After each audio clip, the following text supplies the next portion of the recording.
అందరికీ నమస్కారము. లోసింగి గ్రామంలో 2 కోట్లున్నర శాంక్షన్ అయింది.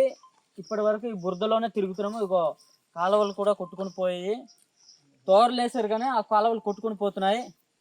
మేము అందరమే కిందకి చిన్న పని మీద వెళ్ళాము. పని మీద వెళ్ళిన తర్వాత కూడా మాకు రోడ్డు ఇంకా సదుపాయాలు అవ్వలేదు. పెద్దవాళ్ళందరికీ నమస్కారం పెడుతున్నాను. ఏంటంటే మాకు రోడ్డు సదుపాయం కావాలి.